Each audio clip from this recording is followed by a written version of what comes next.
जय भीम। मैं हूं सुमित चौहान और स्वागत है आपका हमारी इस खास पेशकश में।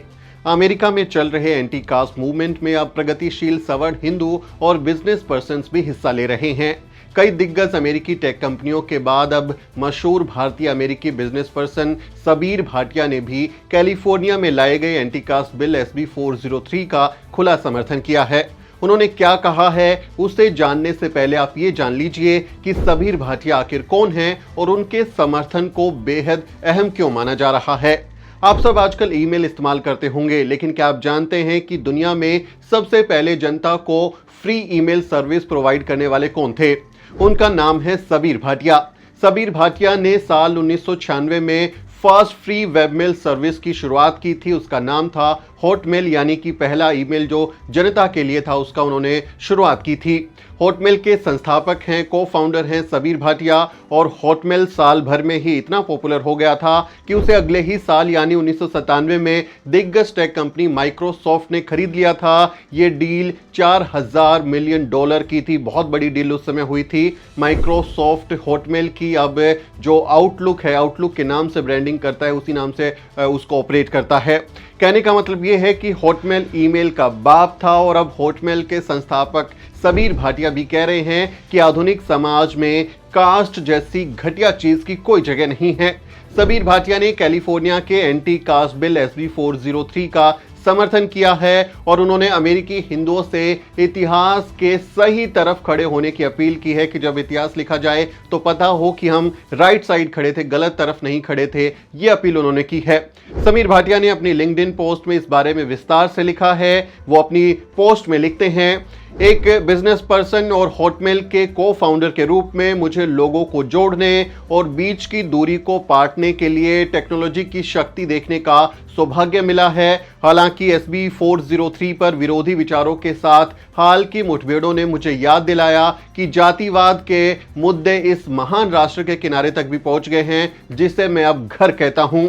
भारी मन से मैं हमारे हिंदू समुदाय के भीतर भी इस गहरी जड़ वाले पूर्वाग्रह की उपस्थिति को स्वीकार करता हूं। आज मैं SB 403 का समर्थन करने वालों के साथ एकजुटता से खड़ा हूं।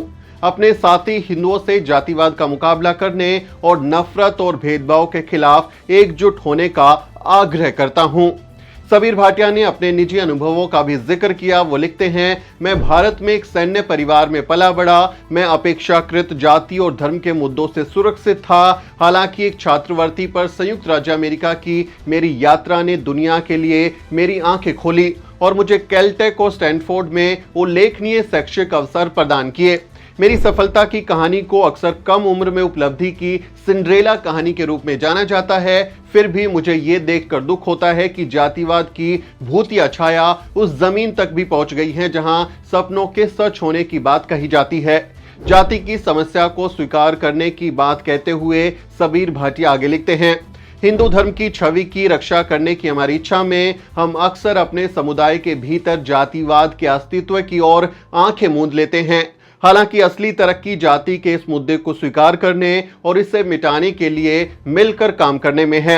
हम इस बात से इनकार नहीं कर सकते कि जाति व्यवस्था ने हमारी संस्कृति और चेतना में घुसपैठ की है, भले ही ये हमारे धार्मिक ग्रंथों में स्पष्ट रूप से नहीं कहा गया हो। वैसे ज्यादातर हिंदू धर्म ग्रंथों में तो जाति के बारे में बहुत साफ साफ लिखा हुआ है। ज्यादातर ग्रंथों में जन्म के आधार पर इंसान की सामाजिक हैसियत भी तय की गई है। लेकिन अब दौर बदल चुका है। अब धार्मिक ग्रंथों का नहीं बल्कि संविधान का दौर है। ज्यादातर देश अपने संविधान के हिसाब से चलते हैं। ऐसे में सबीर भाटिया की ये नसीहत बेहद अहम हो जाती है। वो अपनी पोस्ट में एंटी कास्ट बिल SB 40 को समर्थन के बारे में आगे लिखते हैं, SB 403 हम शिक्षित हिंदुओं के लिए एक उदाहरण के रूप में नेतृत्व करने और जातिवाद के खिलाफ एकजुट होने का एक अवसर है। ये कानून हमारी आस्था पर हमला नहीं है बल्कि इस तथ्य की स्वीकृति है कि अनजाने में हमारे पालन पोषण या माहौल के कारण हमें ऐसे पूर्वाग्रह प्रदान किए जा सकते हैं। ये पूर्वाग्रह और भेदभाव के किसी भी निशान को खत्म करने के लिए एक कानूनी ढांचा प्रदान करता है। ये सुनिश्चित करता है कि हमारा समाज समानता और न्याय के मूल्यों को कायम रखे। अमेरिका में बसे सवर्ण भारतीय इस एंटी कास्ट बिल को हिंदू धर्म पर हमला बता रहे हैं। वो कहते हैं कि इससे हिंदुओं की छवि खराब होगी, लेकिन सबीर भाटिया ने साफ साफ बताया है कि ये बिल हमारी आस्था पर नहीं बल्कि जाति के आधार पर भेदभाव करने वाले जातिवादियों पर हमला है। लेकिन फिर भी कुछ सवर्ण अमेरिकी भारतीय जाति को बचाए रखने के लिए अजीबोगरीब लॉजिक देते हैं। सबीर भाटिया की नसीहत शायद उनकी आंखें खोलने के लिए काफी है। वो शिक्षा की अहमियत पर बोलते हुए आगे लिखते हैं, शिक्षा ने मेरी अपनी यात्रा में एक महत्वपूर्ण भूमिका निभाई है और मेरा मानना है कि ये मानसिकता को बदलने और जातिवाद की जंजीरों को तोड़ने की चाबी है। हमें शिक्षा और जागरूकता कार्यक्रमों को प्राथमिकता देनी चाहिए जो समावेशिता को बढ़ावा देते हैं और गहरे बैठे पूर्वाग्रह को चुनौती देते हैं जिन्हें हम विरासत में या फिर अक्सर गलत समझते हैं। संवाद और शिक्षा के माध्यम से अपनी सामूहिक चेतना को नया रूप दे सकते हैं और एक अधिक समतावादी समाज को बढ़ावा दे सकते हैं।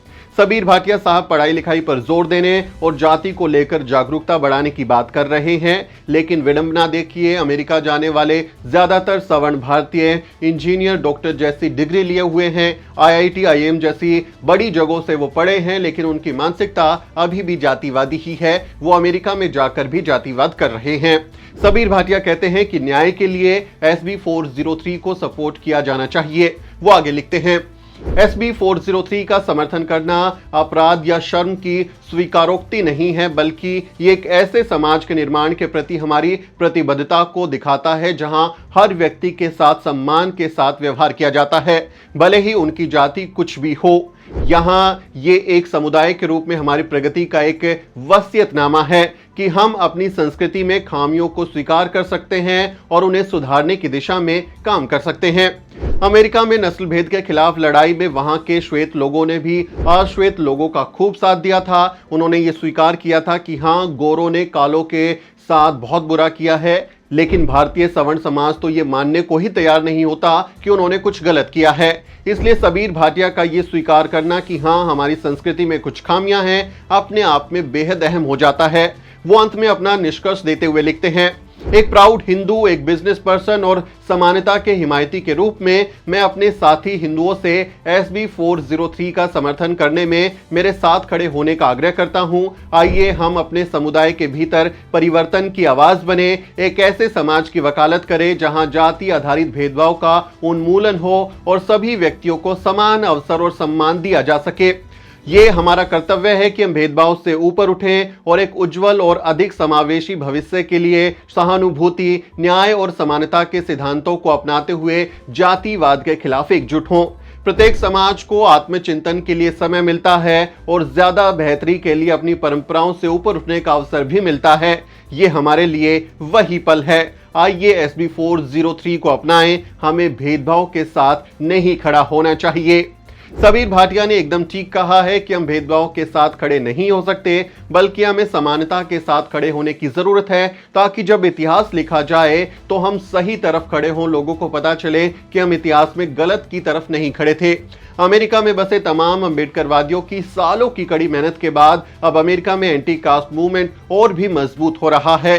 कैलिफोर्निया सीनेट में एंटी कास्ट बिल SB 403 पास हो चुका है। आयशा वहाब ने इस बिल को पेश किया था, सीनेट ने इसे पास कर दिया और अब जल्द ही इसे असेंबली में पेश किया जाएगा, जहां वोटिंग के बाद अगर यह बिल पास हो जाता है तो कैलिफोर्निया अमेरिका का पहला राज्य बन जाएगा जहां जाति के आधार पर भेदभाव करना गैर कानूनी घोषित हो जाएगा।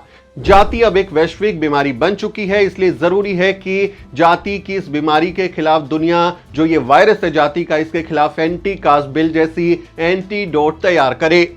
सबीर भाटिया के समर्थन पर आप क्या सोचते हैं? आप अपनी राय कमेंट के जरिए हम तक पहुंचा सकते हैं। चैनल को सब्सक्राइब करें और हमारा काम पसंद हो तो हमें सपोर्ट भी जरूर करें। साथियों, अगर आपको द न्यूज वीक का काम पसंद है और आप चाहते हैं कि हम यूं ही अम्बेडकरवादी पत्रकारिता करते रहें, तो हमारी आर्थिक मदद जरूर करें। आप अपनी स्क्रीन पर दिखाई दे रहे इस QR कोड को स्कैन करें और न्यूज वीक फाउंडेशन के खाते में अपनी दान की राशि भेजें। QR कोड के अलावा आप UPI के जरिए भी मदद कर सकते हैं। आप हमारी UPI ID newsweek@YesBank पर भी मदद भेज सकते हैं। इसके अलावा आप हमारे अकाउंट में भी मदद भेज सकते हैं। खाते का नाम है Newsweek foundation, account number है 02358800000640। IFSC कोड है YesB 00000235। बैंक का नाम यस बैंक है और ब्रांच है नेहरू पैलेस, दिल्ली। आप डोनेशन के एवज में इनकम टैक्स में भी छूट पा सकते हैं। डोनेशन की रसीद पाने के लिए ट्रांजैक्शन का स्क्रीनशॉट हमें भेजें। टाइप करें डोनेशन स्पेस आपका नाम और हमें 8595794224 पर व्हाट्सएप करें।